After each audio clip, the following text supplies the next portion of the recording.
फैज़ अहमद फैज़ की गुलों में रंग भरे एक रोमांटिक गज़ल नहीं है। ऐसी कुछ पोस्ट रिसेंटली मेरे सामने आई।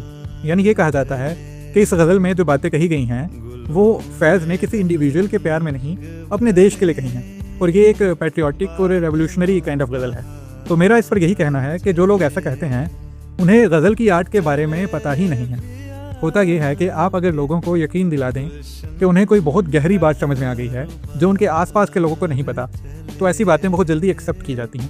ऐसे ही इस गज़ल के बारे में कहा जाता है कि इसका मीनिंग वो नहीं है जो हम समझ रहे हैं। चले भी आओ कि गुलशन का कारोबार चले। इसमें तो गुलशन है वो फैज़ ने पाकिस्तान के लिए इस्तेमाल किया है और ये पूरी गज़ल उन्होंने अपने देश के लिए कही है। तो इसमें हमें ध्यान में रखना चाहिए कि गज़ल की शायरी हमेशा से ऐसी ही रही है कि एक शेर को कई तरह से समझा जा सकता है, उसके कई मीनिंग निकाले जा सकते हैं, और आपने कोई नया मीनिंग निकाल लिया तो इससे उस शेर की दूसरी इंटरप्रिटेशन इनवैलिड नहीं हो जाती। इनफैक्ट अगर एक शेर की कई सारी इंटरप्रिटेशंस निकल आएँ तो इसे शेर की खूबी ही समझा जाता है। अब आप खुद सोचिए, चले भी आओ के गुलशन का कारोबार चले, ये कितना प्यारा मिसरा है, और इसे अगर हम किसी इंडिविजुअल के लिए भी कह दें तो इसमें रुकावट क्या है।